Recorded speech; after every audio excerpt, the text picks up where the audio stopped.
మా జీవితంలో దేవుడు ఎటువంటి అద్భుతం చేశాడో ఒక క్షణం మీరు వింటే ఆశ్చర్యపోతారు నిజంగా.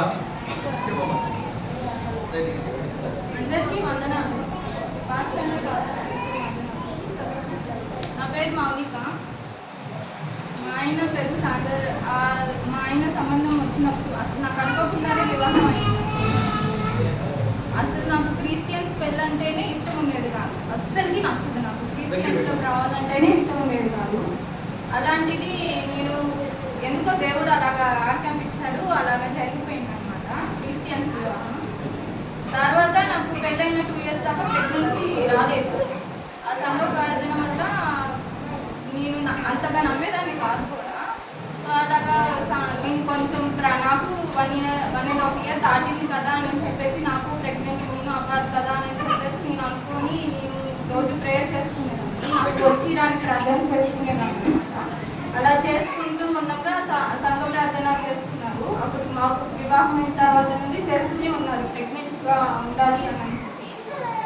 అలాగా ఇంతే. లాస్ట్ ఇయర్ ఇదే రోజు నాకు వాగ్దానం ఇచ్చాడు దేవుడు. నీకు నిశ్చయంగా నీ సంతానమును నిశ్చయంగా విస్తరింపజేసుకును అని వాగ్దానం ఇచ్చాడు అన్నమాట. అదే మంత్లో నాకు ప్రెగ్నెన్సీ కన్ఫర్మ్ అయింది.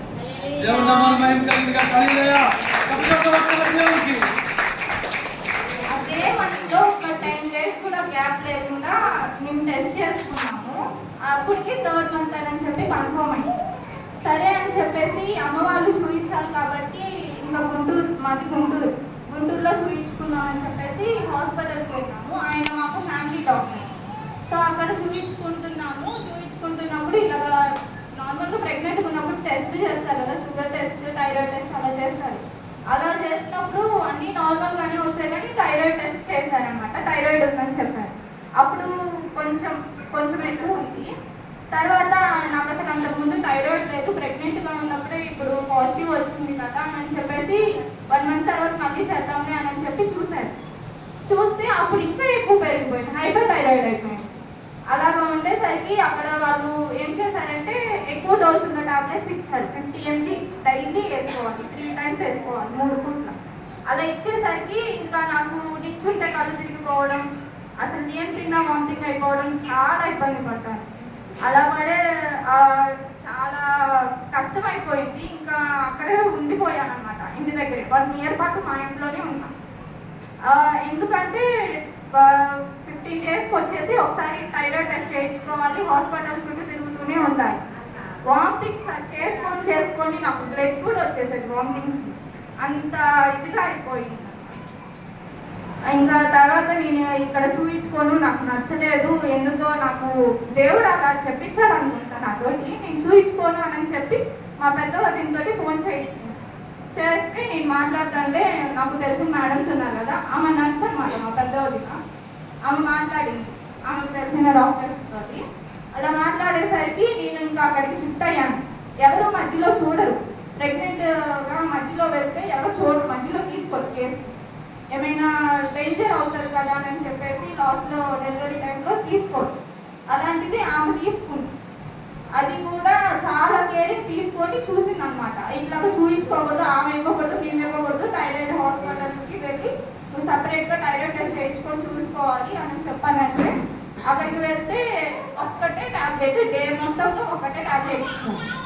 50 mg ట్యాబ్లెట్ అసలు వేసుకోకూడదు, ప్రెగ్నెంట్గా ఉన్నప్పుడు నీకు గ్రోత్ ఉండదు, నువ్వు పెరగవు, నీ లోపల ఉన్న బేబీకి కూడా హెల్తీ కాదు, బేబీకి కూడా గ్రోత్ ఉండదు అని చెప్పేసరికి ఇంకా సరే అని చెప్పేసి మంచి పని చేసామని అనుకున్నాము.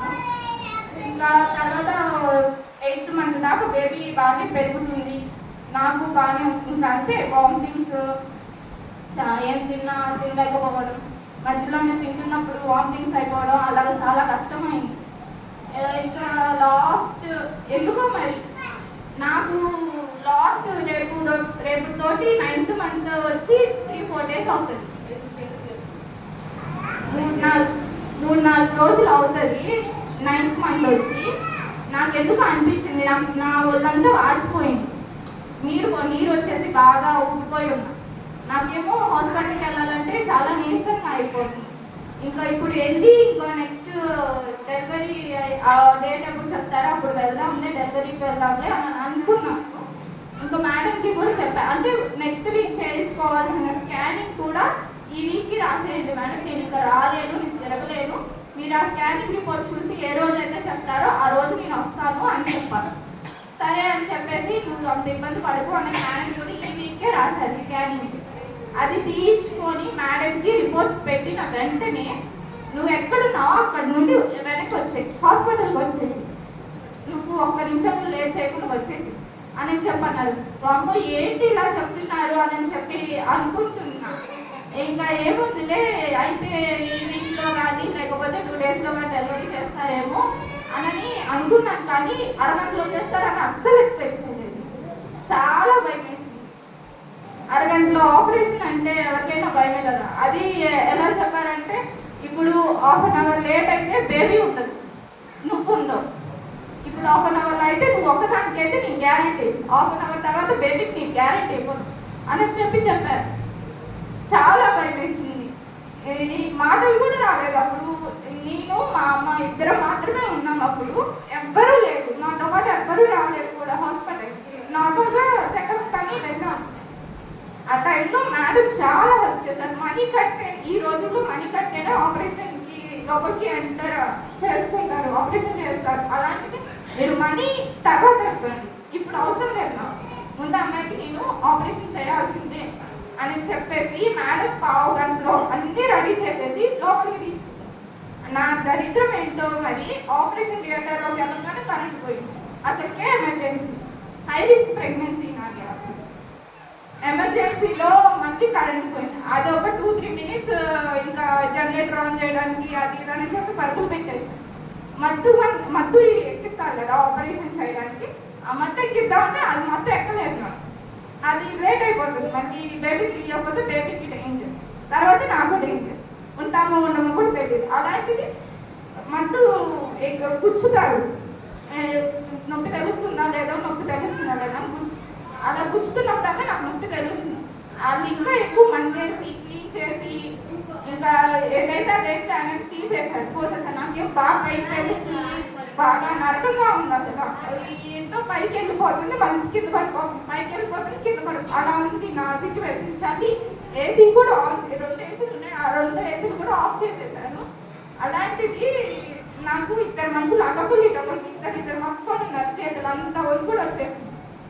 అలాగా ఇంకా బేబీ తీస్తే ముందు ఎడవపోయేసరికి ఇంకా పిల్లల డాక్టర్ వాళ్ళు ఉంటారు కదా, అదేదో చేసి ఇంకా గట్టిగా ఏడిపించేసరికి ఏడ్చాడు.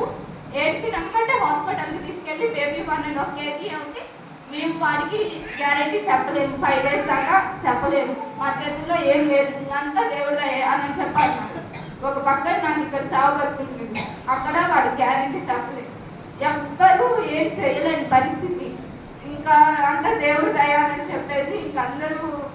నాకు ఆశ్చర్యం ఏంటంటే నాకు డ్రెస్సింగ్ చేసిన వాళ్ళు కానీ ఆపరేషన్ చేసిన వాళ్ళు కానీ వాడికి ట్రీట్మెంట్ చేసిన ప్రతి ఒక్కళ్ళు ప్రేయర్ చేసుకునేవాళ్ళు.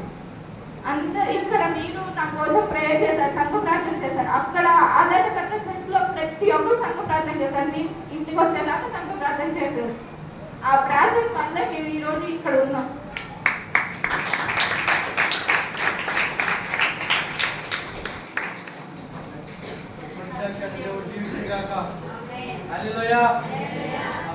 ఒకసారి మీ అబ్బాయి తీసుకురా, నేను ఎంత తీసుకురా